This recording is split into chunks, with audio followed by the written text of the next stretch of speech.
Olá pessoal, graça e paz. Obrigado a você que mais uma vez está conosco aí no Vocação Podcast. Esse que é o nosso bate-papo semanal aqui, que nós trazemos sempre conversas relevantes, esse é o nosso principal objetivo. E a gente tem que agradecer muito a você que está conosco até aqui. A gente já está na 25ª edição do podcast que nós iniciamos sem pretensão, viu, pastor Nelson? Começamos aí pensando em gravar 10 episódios, 11 episódios, e a gente já está no 25º, Deus tem abençoado. E a gente tem que agradecer principalmente a você que está aí na sua casa e tem participado conosco. Isso é muito importante para nós, é o combustível aqui do nosso canal. Então a gente quer agradecer a você e já desafiar você a curtir o nosso material, a compartilhar os nossos vídeos. A gente está bem atuante aí também no Instagram, né? Isso aí. Instagram, Spotify também você encontra todas as nossas conversas aqui do Vocação. Facebook, o que mais? E a interação no próprio YouTube, né? Que é curtir o vídeo, compartilhar aí com pessoal que você acha que vai ser interessante, importante receber essa mensagem, comentar. Então toda a interação com a gente aqui é importante para fortalecer nosso trabalho, né, Gui? E a gente sempre fala, não custa nada para você, é de graça você se inscrever no nosso canal, é de graça você curtir, e isso para nós é muito importante. Então interaja conosco. E a gente quer também deixar aí o nosso telefone, o WhatsApp, para você que quiser, adicione o Vocação Podcast no teu WhatsApp, para você ter esse canal de comunicação direto conosco. Você pode mandar mensagem, você pode sugerir pauta, sugerir entrevistados. Faça isso aí no nosso canal do WhatsApp, que é o DDD 18 99737 9063. DDD 18 99737 9063. Você tem a oportunidade aí de falar conosco e a gente sempre fala também que é a nossa chave Pix, tá? Vai ter o QR Code aí na tela fixo para você. Você pode fazer qualquer doação para nós, para a gente ajudar a cobrir os custos aqui do Vocação Podcast. Toda ajuda é bem-vinda. E por falar nisso, a gente quer agradecer também o Secate Estofados, que mais uma vez está conosco. O Secate que está com a gente desde o início do projeto, tem nos abençoado. E a gente quer dar também a oportunidade para você que está acompanhando o canal, que está precisando de alguma reforma no seu estofado, que está precisando melhorar aí alguma coisa no banco que rasgou, ou está pensando em fazer um sofá sob medida, uma cabeceira de cama, o William Secati é a pessoa indicada para isso. É um profissional com mais de 12 anos de experiência no mercado, atende a região, atende Santo Antônio do Aracanguá também, nós vamos falar um pouquinho sobre isso, mas você que quiser e estiver precisando, o Secati é a pessoa indicada.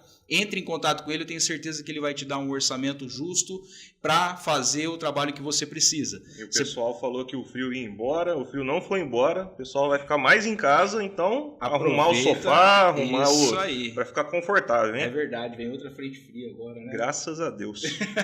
Nós aqui de Araçatuba não estamos acostumados com frente fria. Mas então você que precisar aí, eu vou deixar o telefone do Secati, é o DDD 18 981 34 86 49. DDD 18 981 34 86 49. Fala lá com o William Secati, diga que você ouviu aí no Vocação Podcast. Espero que ele dê um desconto especial por conta disso. Com certeza. Bom, vamos lá. A gente está aqui hoje com uma pessoa muito ilustre aqui, que é o pastor Nelson. Obrigado, pastor, pela visita. Fazia tempo já que a gente estava combinando de senhor vir, né? Acabou não dando certo, mas obrigado, tá? Por estar aqui com a gente. Sim, eu agradeço, tá? Boa tarde aí para vocês. É um privilégio, uma alegria estar aqui conversando com vocês nesse bate-papo aqui, tá? Legal, pastor. E vamos lá, o senhor é pastor da Igreja Manancial lá de Santo Antônio do Aracanguá. Sim. Onde fica Santo Antônio do Aracanguá, para quem não conhece? 45 quilômetros daqui, né? De Araçatuba. De Araçatuba. Sentido Auriflama ali, né? Isso. É uma cidade pequena. Eu tive o prazer de trabalhar lá em Santo Antônio do Aracanguá. É uma cidade muito acolhedora, mas é uma cidade pequena aqui do interior, né? Ela tem aproximadamente ali 8 mil habitantes, né? Só que tem os distritos ali que é Major Prado e Vicentinópolis. Tá? Ou seja, de extensão ela é grande, ela é né? grande. Territorial. Isso. Ela tem algum recorde, né? Alguma coisa da região, a cidade com maior território. Isso, território. Coisa assim. Território. Bem maior que Araçatuba. Quer dizer, Araçatuba, porque a Aracanguá foi um distrito de Araçatuba até um tempo, né? Sim, Era o chamado Patrimônio da Mata. Então, como era todo um território de Araçatuba, nós éramos o maior município em extensão territorial do estado de São Paulo. Isso. E aí a gente dividiu, né? Tem Santo Antônio do Aracanguá. E o senhor está com o ministério lá há quanto tempo já, pastor? 21 anos. 21 anos que tem a igreja lá? 21 anos. Foi na época e vou dizer, tinha um desejo no coração, né? Estar no ministério e não me sentia capacitado, né?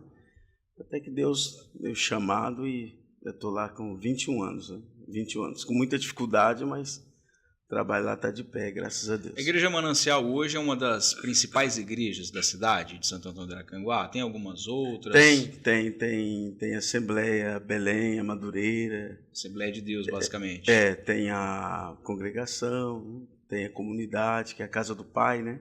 Ah, tem como Casa do Pai lá também? Tem a Casa do Pai, tem a Deus e Amor. Entendi. Então tem vários ministérios lá, bem mesclado. Bem o senhor foi o pastor que iniciou o trabalho lá? O senhor que desbravou ali? Ou já teve algum pastor que pastoreou a Igreja Manancial lá? Não, era antes o pastor Marcos Quadrangular. Aí na época ele quis sair, né? E foi quando o pastor Luiz deu um toque. Tinha conversado com outras pessoas, outros pastores, mas ninguém quis ir para lá. Entendi. Aí ele conversou comigo, eu falei, pastor, eu vou. Né? Pastor Luiz, aí passou um tempo, uns 2 meses mais ou menos, e foi quando estava lá em casa no domingo, e ele me chamou para conversar. Falou, você chegou a hora, você vai lá para Aracanguá? Eu falei, pastor, eu vou. E o frio na barriga? Só que ele falou assim para mim, quando eu converso com ele, né, eu lembro, né, assim, da conversa, ele falou assim, já ouvi que muitos pastores morreram lá, hein? Você vai assim mesmo? Eu falei, vou, pela fé eu vou lá. Porque era a dificuldade, né? A dificuldade lá da cidade. Morrer no sentido espiritual, né? Espiritual devido à parte financeira, né? Porque se a parte financeira também não vai bem, né? Porque lá era o quê? Hoje tem as usinas, né? Tem muita pessoal da roça. Tá? Mas é uma cidade com um PIB per capita bem menor do que outras cidades como Araçatuba, por exemplo. Né? Tem quantos habitantes, talvez, né? 8 mil habitantes. Mas assim, foi o que eu falei, né? Dos distritos Major Prado e Vicentinópolis. Ali em Aracanguá, 3.500 pessoas ali no máximo. Caramba. Não chega a 4 mil pessoas. Então é uma cidade bem... E a maior empregador lá é as usinas, laticínio. Laticínio, verdade, né? A Lactalis, né? A própria Água Araguá também acho que tem uma parcela relevante lá de contratação, né? Isso, Água Araguá. E assim, está crescendo lá, né? Inclusive a gente pode até estar comentando depois, abriu uma lanchonete lá. Meu menino, né? Ah, é? Abriu lá, já tá o empresário lá. O Gustavo É o Gustavo? Não, né? o Gabriel. Ah, o Gabriel? E o empresário lá que tá tomando conta lá, já empregou bastante pessoas. Entendi. O senhor tem 3 filhos. O senhor 3 tem filhos. O Gabriel, João Guilherme e o Gustavo. O Gabriel é jogador de futebol, né? Jogador de futebol. Tá onde hoje? Hoje ele tá na China. Tá na China? Lembra do time do que ele tá jogando lá? Eu adorei falar o nome. Xangai, que era do Oscar, onde o Oscar estava, né? É o Xangai Xangai Port. Tem o de Xangai lá também. Ah, são 2 Xangai. O Xangai Port, e o Oscar veio embora, tá no São Paulo, né? E ele foi para lá, inclusive eles queriam dar a camisa 7 do Oscar, né? E ele quis pegar. Ele falou, não. Aí os próprios jogadores, que é o Gustavo, que jogou lá no Corinthians, né? Outros brasileiros lá, e aconselhou ele para não pegar, porque muito peso, que ele era muito aclamado lá, considerado lá no país, Oscar. O Oscar ele ficou a maior parte da carreira na China, né? Ficou um bom tempo lá. Ficou um bom tempo, né? Passou ele era do Chelsea, né? Um bom tempo, disputou a seleção brasileira. Mas depois foi para a China. O Gabrielzinho também já jogou em outros países, né? Jogou em Portugal, no Rio Ave. O Gabriel começou aqui no América, do Rio Preto. Foi para Lins, né? Jogou em Lins, no Lins, ficou 5 anos. Em 2017 até eu conversei com ele, falei, hoje é teu ano, né? Hoje é o ano que você vai ter que jogar se quiser ser jogador, né, e destacar jogador profissional. O Linense estava até na primeira divisão. Na Paulista, primeira né? divisão, Aí ele fez um campeonato bom na época e andou fazendo alguns gols, né? E teve proposta de alguns times. E quando Portugal, até o Jorge Mendes, que é o empresário do Cristiano Ronaldo, entrou em contato com o empresário dele, que é o Luizinho. Parceria, né? Não que o Jorge Mendes é empresário dele, mas aquela parceria juntamente com o empresário aquele 9 brasileiro que era lá do Atlético de Madrid. Eu esqueci o nome dele. Aqui no decorrer aqui Você que está assistindo aí, deixa no comentário aí o nome do 9 do Atlético. Do Atlético Madrid, que veio para o Atlético Mineiro, jogou aqui no Atlético Mineiro, tá? O Diego Costa. Diego Costa. Agora não vale mais escrever aqui embaixo, tá? Diego Costa, aí ele viu o vídeo do Gabriel e falou, traz esse menino para cá. Aí ele ficou ali no Rio Ave 5 anos e depois foi jogar em Dubai, né? Jogou em Dubai?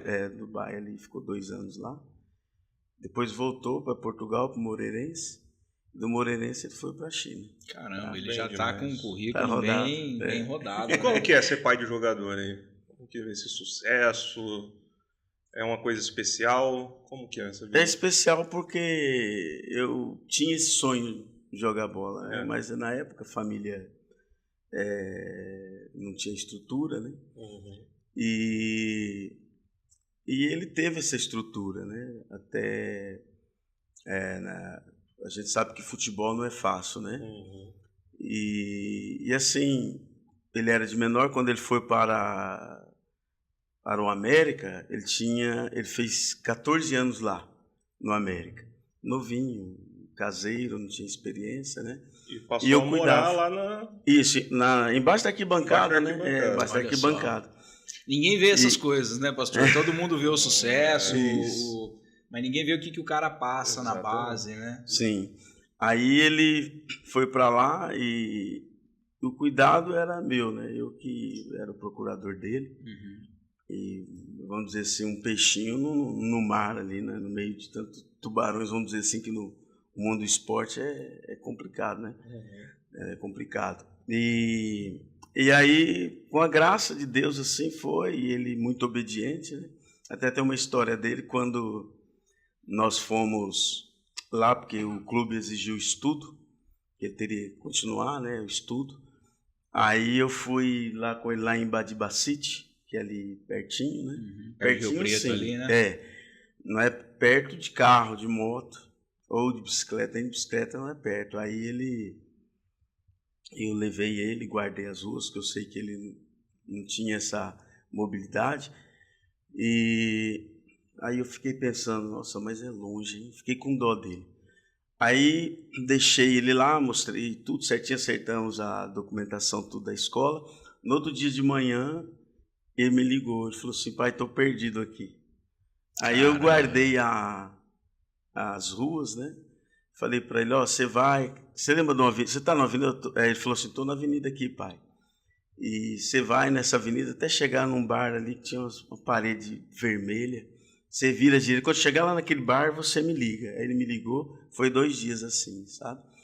Até ele pegar Só que na volta ele tinha a mãe de um jogador lá também que trazia ele. E era distante, muito longe. Então, assim, foi com muita dificuldade, ele sofreu muito, assim, porque tinha... E como é que ficava o coração de pai nessa? Era... Apertado, né? Apertado. Ainda ele brinca, ele fala assim, que a mãe pergunta, o que você comeu, filho? O que você comeu, né? Tá tudo bem, estão cuidando de você, e eu pegava no pé dele, né? Falei, como é que foi o treino hoje, né? Fez algum gol? A mãe sendo mãe e o pai sendo pai, né? Sendo pai. Inclusive, quando nós pedimos um aumento, né?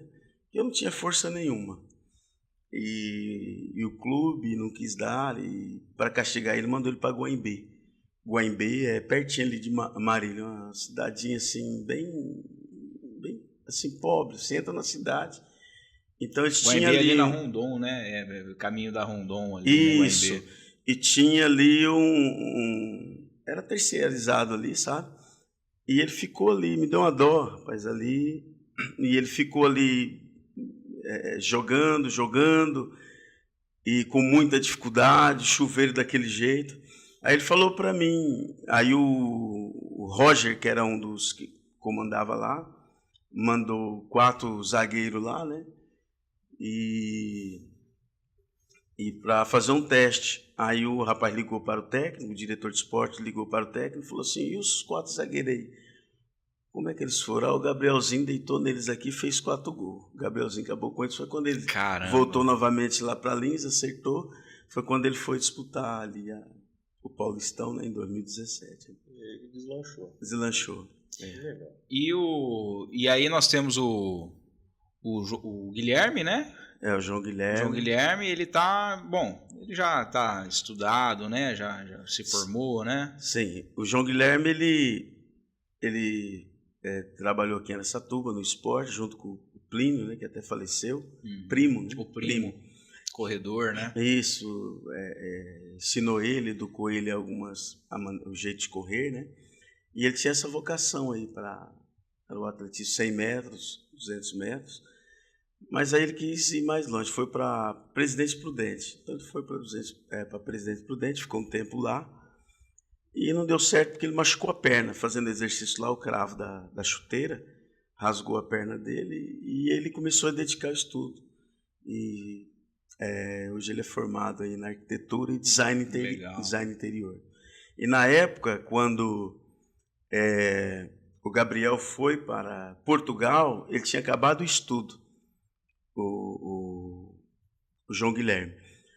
Aí ficou nessa, quem vai? O povo cobrava. A maioria dos jogadores aqui é casado e só família. E eu não poderia deixar o ministério, né? Eu falei, tudo veio daí, né? Muitas pessoas pensaram que eu ia embora. Eu falei, eu não vou, né? Deus abriu as portas aí pelo ministério, pelo trabalho. E aí o João Guilherme, né, o Gui, ele falou assim, pai, eu fico lá com ele. E quando ele foi lá para ajudar o Gabriel lá, porque o Gabriel tinha cabeça para jogar, mas para parte burocrática ali em banco, correr atrás das coisas, dirigir. O Guilherme foi mais ou menos para auxiliá-lo mesmo, então, nesse processo administrativo. Sim, e acabou ficando lá, né? Hoje ele trabalha lá numa empresa lá, né? Legal. Os desenhos, 3D também, ele trabalha. E o Gustavo é o braço direito ali do ministério, né? O Gustavo me ajuda ali em Aracanguá, maestro, né? Tem um trabalho bonito lá com as crianças, adolescentes, adultos também. E o pessoal gosta muito dele lá, o prefeito, né? Então, um trabalho abençoado que ele faz lá com as crianças. E me ajuda lá na igreja, né? Porque o maestro é um maestro, né?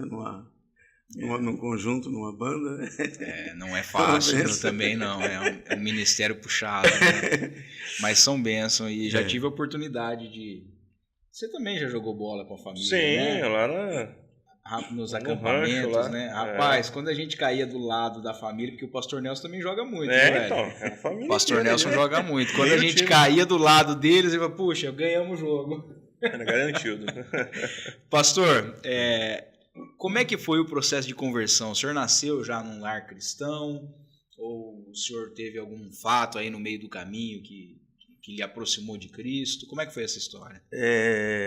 Eu não nasci num lar cristão, tinha uma família muito conturbada, eu perdi meu pai muito cedo, né? Tinha 10 anos de idade e minha mãe ficou 5 anos sozinha, e aquela questão padrasto, né? E quando o padrasto veio para minha casa, nós somos em 7 irmãos, 9, eu posso dizer 9 porque tem 2 sobrinhos que foi criado com a gente ali, e com muita dificuldade, e aí ele bebia, e aí minha mãe começou a beber, minha irmã começou a beber, então ficou aquele lar com muita briga, só não aconteceu morte pela graça e a misericórdia de Deus. Então eu tinha, assim, no meu coração, um desejo muito grande, acho que partiu daí, né, de ver a família restaurada, né, e de vez em quando eu dou testemunho na igreja, não sei se vocês lembram, acho que deve ter algumas por aí, aquelas Bíblia pequenininha. Do Gideão? Isso, Gideão. Gideões, né? E que só tem ali, tem o Novo Testamento e o Salmo e Provérbios só, né? Eu já li ali, dobrava o meu joelho, orava, até ter um irmão meu que lembra desse período sem ter conhecimento. Então tinha um desejo de ver a minha família restaurada, abençoada, e foi quando, aos 16 anos, eu conheci a Elza, já estava indo por um caminho errado, né? O caminho das drogas. Cheguei um período de usar, pastor. né? Cheguei um período em usar drogas, mas devido àquela situação, né, ali que você não tem atenção, apanhava muito, em casa apanhava muito. O senhor foi muito pobre na infância? Muito pobre. E meus irmãos, é claro, bem mais claro, e eu puxei a minha mãe, o neguinho da casa, o escurinho da casa, e meus irmãos, é claro, puxou meu pai, né, e tem um olho verde. Então, por apanhar muito, eu cresci com um complexo ali, né, eu achava que não era nem fazia parte da família, de tanto que apanhava, mas não, assim, não falo mal, né, da surra que a minha mãe me dava, mas era demais. Se ia jogar bola, apanhava. Assim, né? Então, tudo era motivo de apanhar. E aí foi quando eu comecei, aí conheci umas pessoas, e comecei a mexer. Não foi das drogas pesadas, mas estava caminhando aí. Com a maconha, né? Já estava gostando. E foi quando eu conheci a Elza, e a Elza foi uma bênção para a minha vida. E foi quando ela, ali junto, né? E começamos a namorar, e Deus começou a trabalhar no meu coração através dela. Ela não era cristã, né?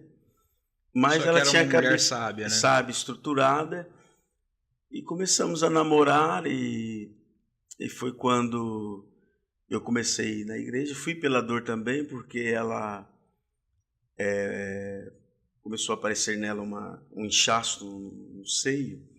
Ia nos médicos e não descobria. Isso vocês eram recém-casados? Não tínhamos casado ainda, né? Tá, eram namorados. Casado, era namorado. Aí começamos assim buscar a solução para aquela situação lá, né? E não achava.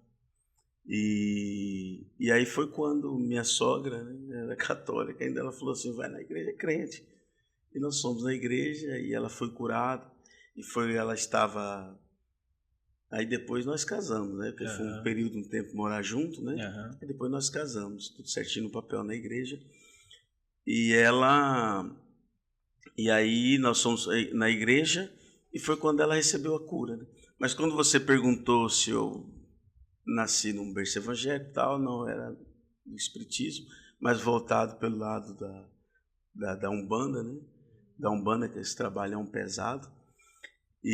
Caramba, então o senhor nasceu naquele meio de Umbanda mesmo. De Umbanda. E a Elza, e aí lá falaram que foi feito um trabalho, né, de macumba, e o nome dela estava na boca de um sapo. E a gente, tudo quanto é tipo de sapo, parecia um sapo, a gente estava pegando, abrindo a boca do sapo para ver se achava o nome dela ali. Caramba. E foi quando nós fomos para a igreja, ela recebeu a cura, ela estava grávida do Gustavo, o Gustavo estava sendo gerado ali nas trompas, né? E também voltou normal, tudo certinho, e quando começamos, né, a congregar, e nunca mais saímos, e até hoje. Uma curiosidade, pastor, que o senhor estava falando aí da questão de trabalhos e tudo mais, é a minha bolha, ou parece que diminuíram os trabalhos de macumba no Brasil? Tem muito ainda que o senhor, como pastor de ofício, tem visto lá em Santo Antônio do Aracanguá? Ainda tem muito trabalho que é feito, que o senhor, como pastor, tem que quebrar esse trabalho? Olha, tem muitos. A linha Aracanguá diminuiu bem, né? Assim, tinha muitos ali, tinha muitas manifestações ali, né? Eu creio assim que não diminuiu, né? Assim, o trabalho, né? Assim, o que eles fazem, né? E como que o senhor vê, como pastor, essa questão espiritual da pessoa que está em Cristo? Ela é uma pessoa da comunhão, ela é uma pessoa da igreja, e alguém faz um trabalho para essa pessoa. Esse trabalho Sim. não tem efeito, esse trabalho não tem poder sobre alguém que está em Cristo, ou não? Como é que o senhor vê isso como pastor? A pessoa que está em Cristo, não. Né? Ali em Romanos 8:1 fala, né, que não há condenação nenhuma para aqueles que estão em Cristo Jesus. Porque há muita pergunta, isso não pega, que não pega, pega, né? Se a pessoa ela não estiver bem espiritualmente, né, pega, porque o inimigo foi destronado, desapossado, mas não perdeu o seu poder, tá? E a pessoa, quando ela é atacada com isso aí, né? Se ela não estiver firme na presença de Deus, ela sofre, entra alguns casos, situações que nós já presenciamos, né? Coisa séria, assim, né? De pessoas não estar firme e de repente passar por esse problema, a gente vê que foi vítima de trabalho. E se tem alguém nos assistindo, pastor, que está sentindo alguma preocupação espiritual, essa pessoa ela não está bem com Cristo, o que ela deve fazer? Primeiramente, ela deve abrir o coração, né, para a palavra de Deus, né? Ela precisa ter um encontro com Cristo, começar a congregar, que foi no meu caso, juntamente com a minha esposa na época, a gente não estava bem, enfermidades, problema sério, problema de finanças, né? E foi quando ali Deus começou a operar, Deus começou a abençoar, nós aceitamos ali o batismo, né, a palavra, e foi quando Deus abençoou, porque nós tínhamos um desejo no coração, um pensamento de não viver o que nós vivíamos antes na família, né? A gente tinha sonhos. Quando nós casarmos, nós vamos ser assim, assim, assim, mas foi necessário, primeiramente, Cristo, né? Cristo para trazer essa estrutura espiritual, né? Essa bênção para que pudéssemos viver. E hoje eu falo dos meus filhos, 3 que são abençoados. Eu posso dizer que nós somos uma família abençoada porque eles eles estão todos na presença de Deus. Estão distantes em outros países daí, mas estão na presença de Deus. Na fé, né? Unidos na fé, Só parênteses dessa observação que você fez da quantidade de adeptos das religiões de matrizes africanas. Da minha bolha, eu observo que de uns 10 anos para cá tem um movimento de uma tendência dos jovens e tudo mais estarem retornando. Sim, né? Eu vi isso também. Então, até eu não sei o que leva exatamente, se é uma questão de, como que fala, de pertencimento ali, de grupo, tudo mais, mas eu observo que os mais jovens, eles têm sim buscado essas religiões. Porque, na verdade, o que acontece? As pessoas buscam o pronto, né? Aquela palavra direta ali, algo que elas querem ouvir, né? Algo que é palpável, né? Digamos assim. Isso. Então, eles acertam. A maioria das vezes, eles acertam as entidades porque eles mesmos estão causando ali, né? O senhor fala no ponto de vista dele procurar uma revelação ou procurar alguma questão, entendi. Isso. Então, a pessoa chega lá com uma situação e eles já falam, né, o que está acontecendo. Às vezes fala até o nome da pessoa, mas eles mesmos estão causando, né, aquele problema, aquela situação. Então, a gente vê hoje muitos jovens com problemas assim, depressão, né, muitos... E falta ali aquele escape, então busca aquilo que está mais fácil. Que sempre tem alguém, tem um lugar que é muito bom, né? Então ele lembrou bem. O pastor, e Cristo sempre é o melhor caminho, né? É o melhor caminho. Ele mesmo disse, né? Evangelho de João 14,6, eu sou o caminho, a verdade e a vida. Ninguém vê o Pai a não ser por mim. E pastor, o senhor, jovem, iniciando talvez uma vida aí de um caminho das drogas, em uma família destruída, pobre. O senhor se via, depois de 40 anos, como um pastor evangélico? Como é que foi esse processo do ministério? Quais eram os sonhos? Eu tinha um desejo no coração, que eu achava bonito ali o trabalho, né? Tinha um desejo, mas não me sentia apto, capacitado, né, para a obra, né? E foi quando ali eu comecei a congregar e vi tanto os milagres na minha vida, o milagre na vida de outras pessoas, né? E aquilo foi despertando, né? E aí iniciei como diácono, né? Os 13 anos de diácono e um ano aqui de diácono aqui na Manancial, né? E foi quando tudo iniciou o ministério, mas não me via à frente do trabalho. Tinha desejo, mas não me via capacitado, até pelas dificuldades, né, que eu tinha. Depois eu entrei na escola aqui com o pastor Luiz Carlos, da teologia, depois fiz bacharel, né, com o pastor Rodrigo, bacharel, e foi, né, melhorando, que a gente tem que melhorar, né, cada dia. Né? E hoje lá no trabalho em Santo Antônio do Aracanguá, aliás, um grande abraço para a igreja de Santo Antônio do Aracanguá, que provavelmente está assistindo a gente, muitos irmãos ali que a gente carrega no coração com muito carinho. Quais são os maiores desafios do ministério? Quais são as maiores bênçãos que o senhor tem recebido lá? Sim. Como é que anda o trabalho em Aracanguá? O trabalho lá e até os meninos, né, ali do altar, a liderança, os diáconos, né, que são pessoas abençoadas.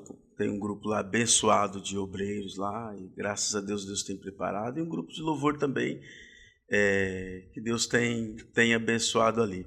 Então, está crescendo ali. Eles chegam para mim e falam assim: ô pastor, tem que pegar a cadeira e pôr nos cantos, né? Olha que benção. Aí eu vejo assim uma preocupação, eu falo, mas esse é um problema que... Um santo problema, né? Todo pastor quer ter esse problema, né? Gostaria de ter esse problema aí. Então, foi com muita dificuldade, porque quando eu fui para lá, para Aracanguá, eu trabalhava aqui em Araçatuba, no Auto Center, né? Ali na Avenida Brasília. E o fluxo de carro era muito grande ali.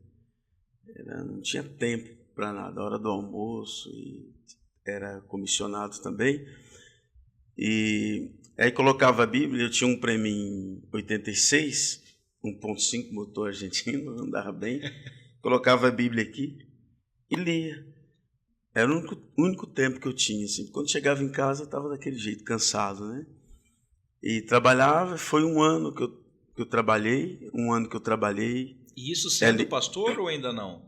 Já sendo pastor? Não, quando eu fui para Aracanguá, o pastor Luiz frisou bem, falou: você não é pastor não, você é diácono. Vão chamar você de pastor, mas você não é pastor. Aí ele citou Romanos 10, né, que fala ali, aquele que entra pela porta, né, é o pastor das ovelhas, se entrar pela janela, é o ladrão, o salteador. Então você vai... No pastor Luiz, com a sabedoria dele, né? Uhum. Então você vai entrar pela porta. Então você não é pastor. E quando o pastor Carlos, na época, foi me apresentar lá, ele frisou muito, até repetiu até muitas vezes: o diácono Nelson. Então frisou diácono Nelson. Em obediência, né? Isso. Aí e foi quando o pastor Luiz, eu estava muito cansado, e teve uma tarde.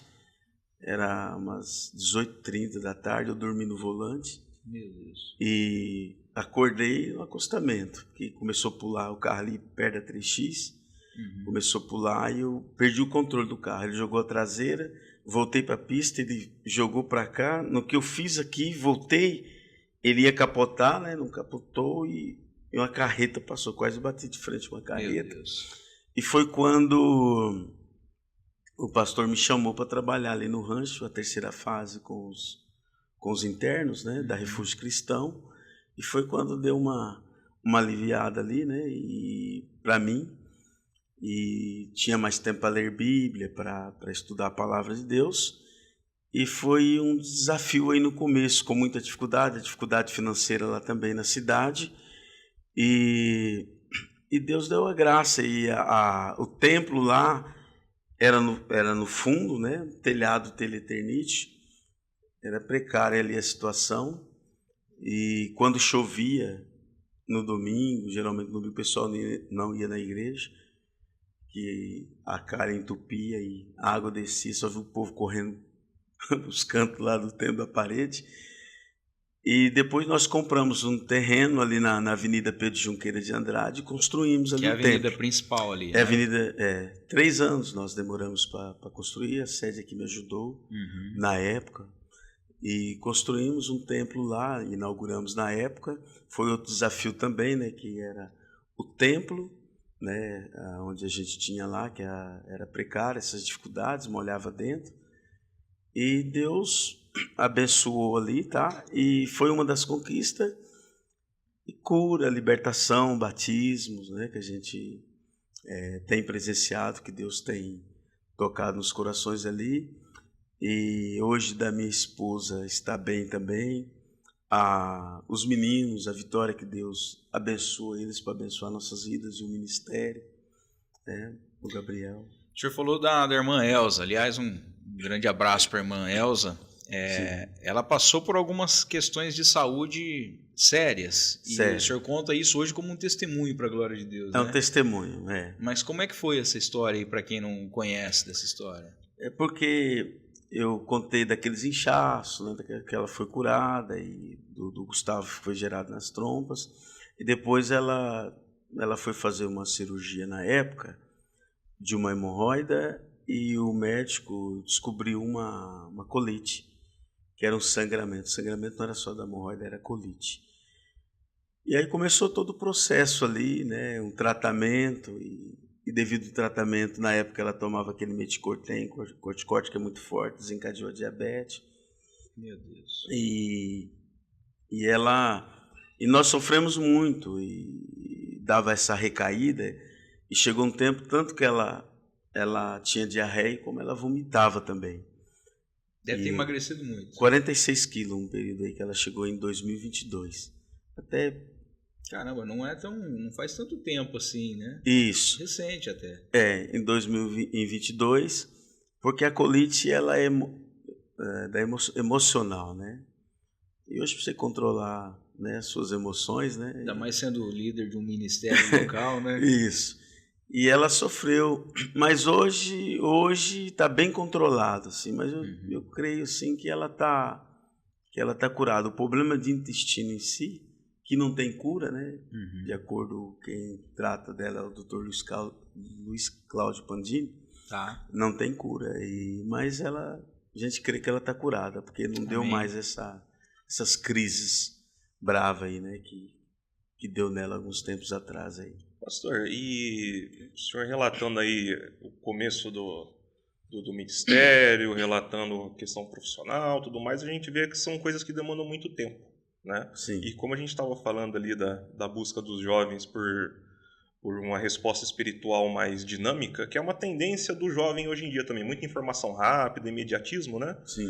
Qual que é a palavra que o senhor deixa para o enfrentamento desse problema que é comum do jovem, né? Não só do jovem, mas de nós todos, dessa velocidade de querer as coisas muito rápido, querer respostas muito rápidas, porque o cristianismo vai na contramão, né? Sim, demanda tempo, demanda fé. Sim. Qual que o senhor teria a dizer para essas situações? Eu trago assim no meu coração, primeiramente a família, né? O pai, mãe, né? Ensinar seus filhos no caminho do Senhor. Provérbio 22 fala, né? Ensina a criança no caminho, que mesmo depois de velho, né, não vai esquecer do caminho do Senhor. Então eu vejo assim uma responsabilidade muito grande dos pais, né? Ensinar a criança, ensinar seu filho, e os adolescentes jovens, assim, né? A gente sabe que é um trabalho difícil, como você mesmo falou, né? Tudo rápido, eles pensam muito rápido. E a palavra que eu deixo assim deles submeter a Deus, né? Em obediência primeiramente ao pai e à mãe, obedecer a palavra, que é o caminho que vai levar eles à bênção, à vitória, né? E eles vão ser bem-sucedidos a partir do momento em que eles abrir o coração para Deus, servir a Deus, né? Foi o que eu deixei para os meus, que nós não tínhamos estrutura nenhuma. A Elza tinha medo até de casar comigo devido à maneira que eu fui tratado, mas eu tratei eles diferentes e tratei eles no caminho do Senhor. Ensinei eles, né? E eles tiveram desafios grandes, né? E hoje estão aí, tudo servindo ao Senhor, né? Então eu trago comigo no meu coração ter uma família estruturada na presença de Deus, a ensinar seus filhos no caminho do Senhor. O senhor acha que é um trabalho que começa logo ali na primeira infância, né? Na primeira infância. De colocando dos ensinamentos, criando uma base ali para que com o passar do tempo, então, saiba lidar melhor com o próprio tempo. Isso, limite, disciplina. Eu costumo dizer para a igreja, assim, quando eu vou apresentar crianças, eu falo assim, pai chato tem filhos abençoados. Eu era chato. Ensinava disciplina e eles não esquecem. Até hoje, pai, o senhor lembra? Eles brincam assim, vai ficar 15 dias sem jogar videogame. O senhor lembra, pai? Eu lembro, de algumas coisas eu lembro. Então eles não esquecem. Então eu fui muito chato assim na questão de disciplina, ensinar, né, dar castigo. A varinha também ali corria bem também. Ô pastor, isso é um assunto muito importante, porque a gente está numa geração, como o Hélio disse, difícil, né, Hélio? Os pais que não assumem a responsabilidade de educar os seus filhos, e isso acaba trazendo um problema social, acaba trazendo um problema econômico, porque essa molecada não quer trabalhar. Sim. E isso acaba também trazendo um problema espiritual, porque Sim. a gente talvez não tenha uma geração que vai conhecer a Deus e os feitos de Deus. Eles conhecem o que Deus fez com o papai, com o vovô, mas não sabem o que Deus fez comigo. Sim. Então essa questão do pai saber educar o filho é de extrema importância, né? Eu cheguei a uma conclusão, pais omissos. Tá? Eu falo isso porque eu falo lá. Os pais omissos, né? Devido a... nós fizemos um culto de jovem e o Vitor, né? Até quero mandar eles pediram para mim mandar um abraço. Vitor Jardim, Aline Jardim. Família Jardim é uma bênção, né? Roberto Jardim, a Tatiane, legal, a Julinha. Todo mundo. E são bastante gente lá, né? Eu vou esquecer que não tem como falar todo mundo. E nós fizemos ali fizemos uma roda assim, né, de cadeira, e ficamos ouvindo jovens e adolescentes, porque nós fizemos junto com as crianças, jovens e adolescentes, todos juntos. E cada um dá seu depoimento. Como é que seu dia a dia, sua noite? Como que é? Aí um falou, eu acordo 10 horas, eu acordo 11 horas, eu acordo meio-dia, 1 hora, e depois que você acorda com sinceridade, não pode mentir, tem que falar a verdade, né? Eu vou pro celular. Então, 1 ou 2 ali que tinha ali fazia um devocional, né? Tinha uma responsabilidade assim, mas a maioria, então hoje eu vejo isso aí, né? Então as crianças, os adolescentes estão largados assim, né? Muitas vezes os pais, para o filho parar de chorar, jogam o celular na mão ali, é uma maneira, né, uma atitude ali para ter um escape. E às vezes até o pai também, no momento que ele poderia estar com a família, ele também está no celular. Também. Né? E aí você tem no mesmo ambiente familiar 3 pessoas, cada uma com seu celular. Isso. E tem faltado essa atenção, esse carinho, essa manutenção no lar, né, do pai, né, ali como provedor, como educador, né? A mãe, esse dia eu conversando com uma mãe, ela com dificuldade em tirar o celular da criança, com muita dificuldade. Eu falei, não tem dificuldade nenhuma, criança, toma e acabou e pronto, não tem deixa essa. Chorar. Deixa chorar, como eu fazia com os meus, chorava, o Guilherme era o mais chorão. Eu falei, pode chorar, filho, que é bom pro pulmão. No entanto que virou atleta, né? Ele virou corredor, né? Deixa o seu filho chorar que ele vai virar corredor. E não tenha dó, né? Tem amor, porque os meus eu corrigia com amor, ali, ficava nervoso, mas não com aquela ira, né? Então, corrigi ali e não me arrependo da correção. Então, o que falta hoje é a educação, a correção, os pais ser presentes, não só presente no sentido de estar em casa, mas de corrigir. Firmeza, educar, né? Firmeza, de ser chato.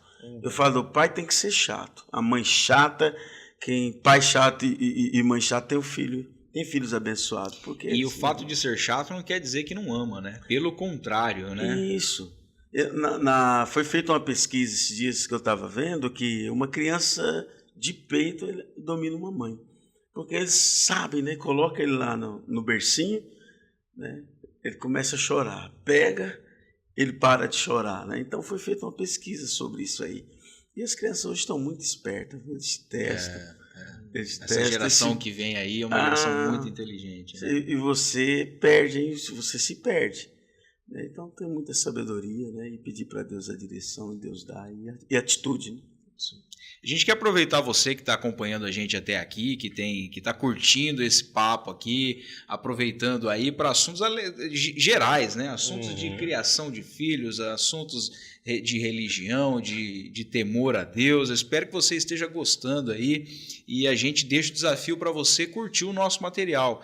Como a gente disse lá no início, isso é muito importante para nós. Quando você curte o material, quando você compartilha essa mensagem, quando você se inscreve no canal, o próprio algoritmo das redes sociais começa a distribuir isso para outras pessoas. Então nos ajude, não custa nada para você, é só você clicar aí no sininho e se inscrever. Também tem aquela opção, né, Hélio, no sininho de quando você altera para receber outras informações. Acho que eu vou esquecer o termo agora, mas você clicando no sininho aí, você vai ver que tem as opções. Vai ter uma opção para você sempre receber atualizações.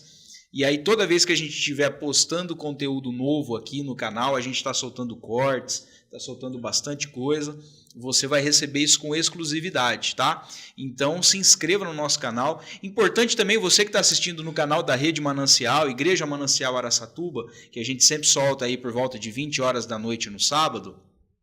Nós temos o canal do Vocação Podcast, tá? @Vocação Podcast é o canal oficial aqui do nosso trabalho.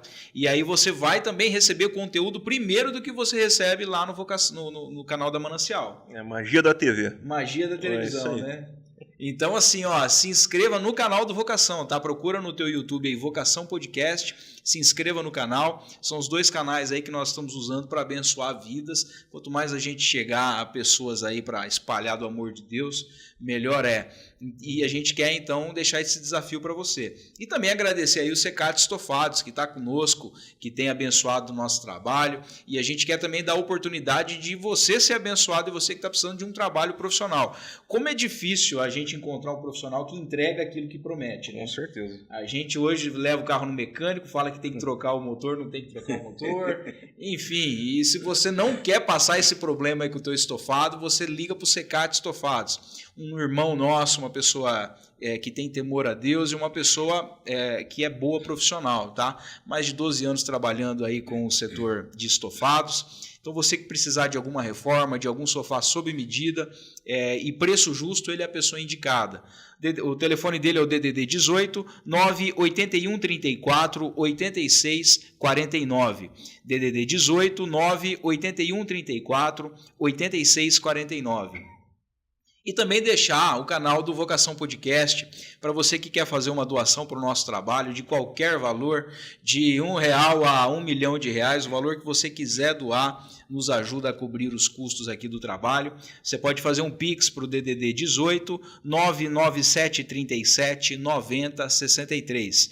DDD 18 997 37 90 63 é o nosso telefone, o WhatsApp também, você que quiser falar conosco, sugerir alguma pauta, deixar alguma mensagem aqui para o Pastor Nelson, manda essa mensagem para a gente replica para ele. E também você que é empresário e quer aproveitar desse espaço aqui do Vocação Podcast para divulgar a tua marca, para a gente apresentar os teus materiais, fale conosco, nós temos uma equipe capacitada aí para te atender, nós temos diversos planos de patrocínio aqui do canal, então entre em contato conosco que você vai ter também essa possibilidade de explorar esse espaço. Pastor Nelson, vamos falar mais um pouquinho aí a respeito, talvez, dos desafios de tudo isso. O senhor passou por uma experiência de quase morte no período do Covid. Sim, foi em 2020. Foi recente, né? Assim, na época, no começo da Covid. E até os médicos falavam que era uma doença nova e eles estavam, né, ali com... Eu percebi um pouco de dificuldade também. Foi bem no início da pandemia. Foi bem no início. Inclusive, o prefeito Rodrigo, né, faleceu nessa época. Prefeito de Aracanguá. Isso, nós fomos... Foi no mesmo período, pastor? Foi no mesmo período. Quando o senhor estava doente, ele também estava... Ele também, só que ele foi primeiro, depois de 3 dias eu fui. E eu relutando, né, porque a gente tem aquela teimosia, e uma enfermeira da cidade, a Eva, lá do esposo do Maurício, vereador da cidade, né, ela pegou no meu pé, você vai pro médico, você tem que comer. Enquanto você não for no médico, eu não vou te deixar sossegado. E aí eu fui, cheguei lá, o médico falou, você tem que ir para Araçatuba, isso é Covid. Aí fui e já fiquei internado. E isso foi na sexta tarde, né? Foi na sexta tarde. E fiquei no sábado, domingo, na segunda-feira foi os piores dias, assim, que comprometeu o pulmão, né?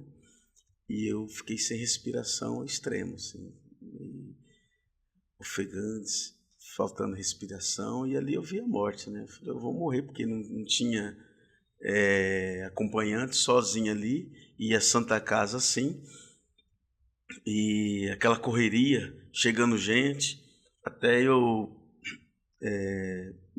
no período, estava no quarto, e aquela movimentação, aquela correria, e eu falei, por que vocês estão nessa agitação? E acabou chegando aqui uma colega nossa de trabalho, uma enfermeira de Valparaíso.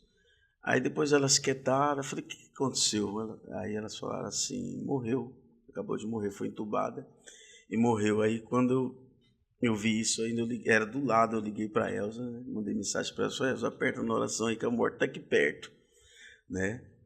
E não conseguia comer. E eu dou testemunho, né, na igreja, que eu falava assim, eu falava com o pulmão, com o coração, reage pulmão, reage coração, ia pro banheiro e com medo de não voltar. Então segurava o máximo, ia pro banheiro e voltava para pegar uma posição na cama para voltar a respirar, né, novamente. Então foi muita oração, intercessões. Eu chorei 3 dias chorando, né, porque efeito de remédio, falei coisa lá que depois a enfermeira falou assim, o homem que falou que ia morrer, né, ficou efeito de remédio, situação. Caramba. E eu falei isso, você falou, você estava mal. E foi quando o Gabriel quis vir embora. E estava em Portugal. Estava em Portugal, quis vir embora. E preocupado, né, aí o empresário, o presidente de Lins, né, entrou em contato lá, o pessoal entrou em contato com ele, falou que era para ele ficar tranquilo, que ia mandar um médico de Lins. O médico de Lins veio conversar com a minha esposa, ia me tirar daqui para mandar para a Unimed, né, como aconteceu que muitos hoje lá em Aracanguá estão pagando até hoje, né, ali, porque não fica barata a diária. Morreram, né? Foram pessoas que morreram e ficaram com a dívida muito alta. E aí a Elza e o Gustavo lá e conversou com o doutor aqui, o médico já estava esperando, tudo preparado para levar para a Unimed, e ele conversou, ele falou assim, olha, tá tudo aqui, os medicamentos, tudo, a mesma coisa que faz lá, faz aqui. Não tem muito o que mudar, né? Não tem muito o que mudar, mas aí a Elza falou assim, então o senhor está dizendo que é para mim? Não, eu não posso decidir para vocês decidem. Mas estou falando, a Elza olhou para o Gustavo e decidiu ficar aqui na Santa Casa. E para a honra e glória do Senhor ali, né, eu fui liberto, né, e foi assim, até aquela passagem de Paulo, né, eu citei que Paulo ele falou assim, ele estava vivo, mas ele queria morrer, que o viver é Cristo e o morrer é lucro. Mas se eu tiver em vida, né, pregar, ganhar almas, eu prefiro viver. Então eu falava assim com Deus, né, eu falava, Deus, eu não quero morrer. Se o Senhor vê graça na minha vida ainda e eu for útil lá no trabalho do ministério, o Senhor me dá a chance de vida aí. E foi restaurando, né? E para quem era para ser entubado, não fui entubado, graças a Deus. E o senhor chegou a ser entubado? Então? Não cheguei a ser entubado. Não. E a médica falou, se ele não melhorar até o meio-dia, ele vai ser entubado, né? E não fui entubado, fui recuperando com a medicação. Tem um testemunho também que teve uma noite que a médica sempre vinha na parte da manhã e ela chegou e o oxigênio estava desligado. Olha aí só. Ela falou para mim, falou assim, por que está desligado aqui? Eu falei, não sei, quem desligou? Eu falei, não sei. Aí ela ligou e saiu, acho que brava, né? Bateu a porta. Acho que foi dar uma bronca em alguém lá, né? Mas ou seja, o senhor estava conseguindo ficar sem oxigênio. Sem oxigênio. E foi quando fiquei 21 dias internado lá. E foi quando a médica, a questão ansiedade também é terrível, né? Como abaixa a saturação, né, sanguínea ali. E aquela ansiedade, estava 92, 93, a médica chegava, está com 88, 87, ansiedade. Aí falando, a sua saturação ainda está baixa, precisa ficar mais um pouco. Aí eu falei, tem que curar dessa ansiedade, né, aguardar. E aí foi quando ela veio, estava bem, até ter uma situação engraçada, porque a gente sabe que a comida de hospital é comida para doente enfermo, né? Não é igual a comida da avó. Aí eu falei para Elza comprar uma carne, e eu nunca comi tanta carne que ela mandou eu parar. Ela falou, para, senão você vai morrer, não morreu da Covid, vai morrer de tanto comer carne. É um momento de libertação. Né? E um testemunho, porque aí depois eu cheguei na cidade, o povo estava preocupado, porque lá o povo gosta muito de mim lá na cidade, né? Até o pessoal da Igreja Católica, que é cidade pequena, né? Uhum. E depois os irmãos da igreja foram lá, né? Cantar um louvor, eu fiquei lá em cima na sacada, cantar um louvor, adorar a Deus, e foi ali, sabe? Glorificar a Deus, porque eu tinha escapado, porque foi várias pessoas ali que faleceram na época. O senhor sente que ficou alguma sequela, pastor, depois disso? O senhor percebe alguma mudança na respiração? Não, assim, eu acho que uma sequela que ficou foi uma fraqueza, assim, sabe? Uma fraqueza, às vezes quando dá uma fraqueza nas pernas, assim, mas nada mais do que isso. Mas glória a Deus pela recuperação, né? Você chegou a pegar aqui ou não? Eu peguei, mas eu não tive muita sequela, né, amor? Eu fiquei tranquilo em casa, não tive gravidade, né? Você pegou também, você foi um dos primeiros que pegou, peguei né? primeiro o lote e depois peguei de novo, cara. Você pegou 2 vezes? Peguei 2 vezes, vixe. E ficou uma sequela em mim, cara. Eu me sacio muito mais rápido com alimentação. Verdade. Eu como muito menos do que antes. Coisa, talvez né? seja uma boa sequela, talvez, não sei. Mas isso é observável, né? Engraçado que assim, é uma coisa ainda que acho que nós vamos olhar para trás e ver muita coisa. Era uma novidade, né, pastor? A gente vivia um negócio assim que a gente não sabia nem o que pensar. Foi. E a gente via noticiário essas coisas, né? Tinha uma proporção que... E chegou numa fase que assim, sabe fulano? Fulano morreu. Sim. Aí no outro dia, você lembra de Cicrano? Cicrano pegou Covid e morreu. Beltrano tá entubado. Foi um momento desesperador. Terrível.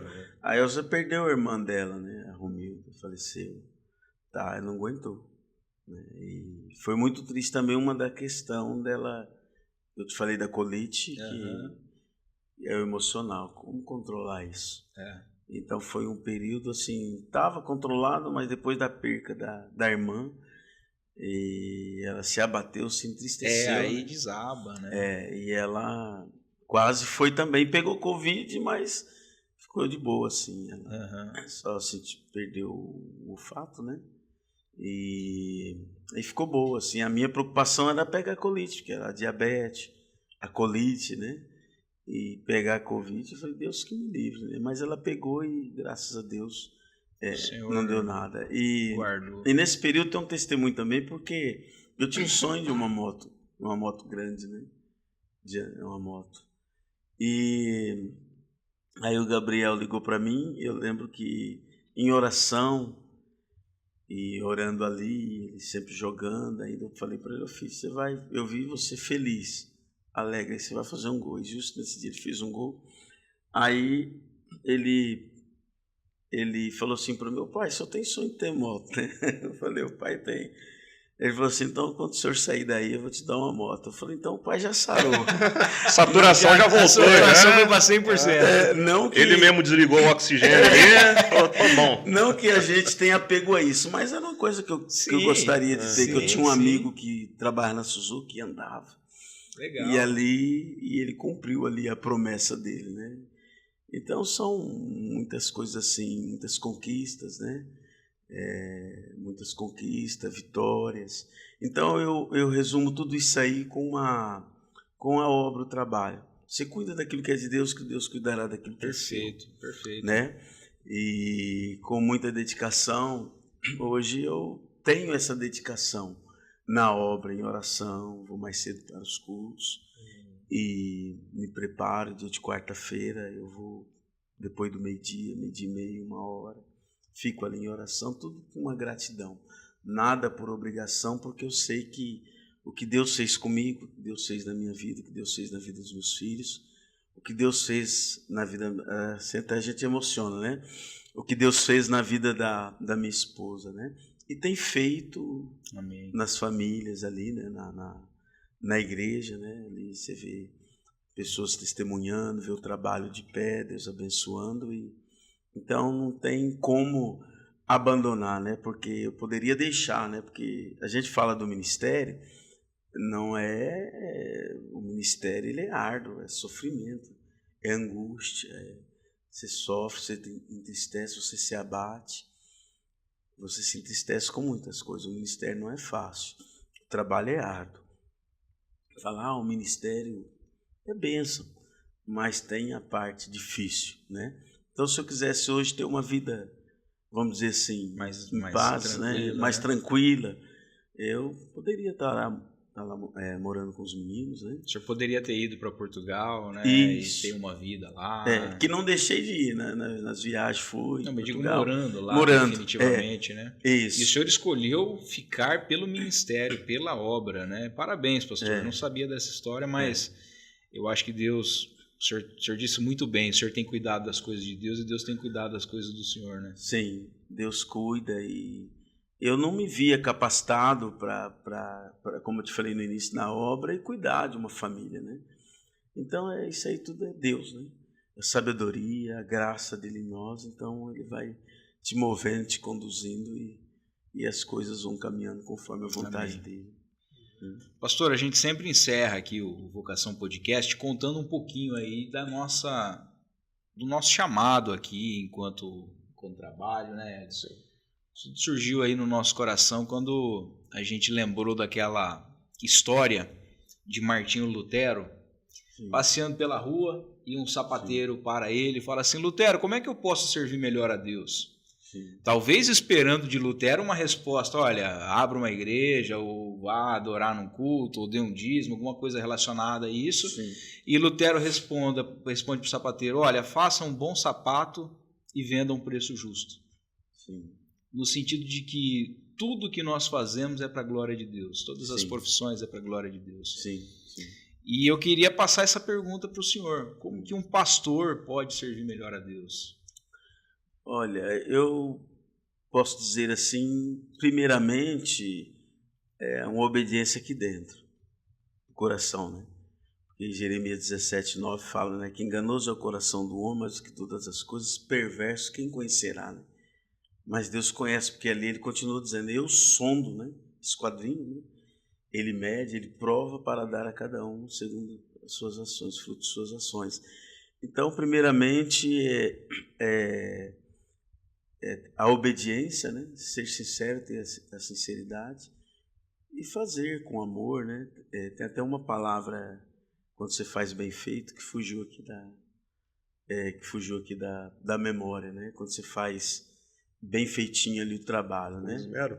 Oi? Com esmero. Com esmero. É outra palavra, mas... né? Então, quando você coloca o amor, não por obrigação, né? Com dedicação, você dedica. É a função, o tempo que você tem é para isso. Se dedica, ora, e acima de tudo a obediência de coração. Porque Deus conhece, sabe todas as coisas. E faz bem feitinho, procura fazer bem feitinho, né? Que nosso Deus faz tudo perfeito, fez tudo perfeito. Como você falou, né? Que porque dele, por ele, para ele são todas as coisas, tudo é para a glória dele. Amém. Obrigado, pastor Nelson. Mais alguma coisa? Mais alguma pergunta? Foi bom. Foi ótimo. Legal. Obrigado, pastor Nelson, pela vinda aqui. A gente quer novamente deixar um abraço aí para todo mundo de Santo Antônio do Aracanguá, todos os irmãos que têm acompanhado o trabalho, que têm vivido também tudo isso, né, pastor? Porque acho que a congregação também unida é muito importante, facilita muito o trabalho do pastor quando a congregação está unida e rema junto, né? Sim. E a gente vê aí as bênçãos que Deus tem feito nessa comunidade de fé ali. Então, um grande abraço para todo mundo. E obrigado, pastor Nelson, pela vinda.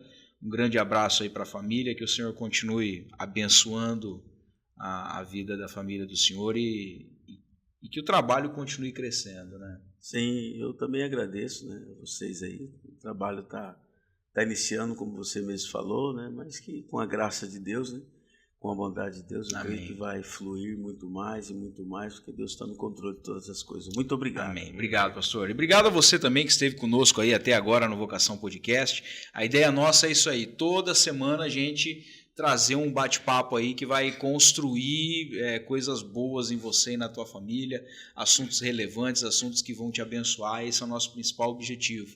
E a gente quer pedir novamente para você, agora no finalzinho aí, se inscreva no nosso canal, curta esse material. Quando você se inscrever, você ativando o sininho, todas as vezes que nós tivermos um novo material aqui, você vai receber ele com antecedência, você vai receber ele aí no teu celular, no teu computador, onde você estiver assistindo. Faça isso porque aí você sempre vai se atualizando aqui de novos conteúdos. Adicione o nosso número também nas suas redes sociais, aí no seu WhatsApp, para você sugerir pautas, sugerir assuntos. Você pode falar conosco no DDD 18 997 37 90 63, DDD 18 997 37 90 63. Oportunidade que você tem de falar conosco, também a oportunidade que você tem de nos abençoar aí com alguma doação. E para você que é empresário também quiser falar conosco para explorar a sua marca aqui, fica o telefone aí para você falar conosco. E novamente agradecer aí o Secate, que esteve com a gente mais um programa, mais um episódio aqui. Secate, que é a pessoa indicada para quando você for fazer qualquer trabalho aí de estofado no seu sofá, na sua poltrona, quiser fazer um sofá sob medida aí na sua casa, fazer uma reforma, o Secate é a pessoa indicada para isso. Você pode falar com ele no DDD 18 981 34 86 49. Repetindo, DDD 18 981 34 86 49, tá bom? Gente, Deus abençoe a todos, a vocês que estiveram conosco até aqui, e que Deus abençoe você, e até semana que vem mais um episódio do Vocação Podcast. Um grande abraço.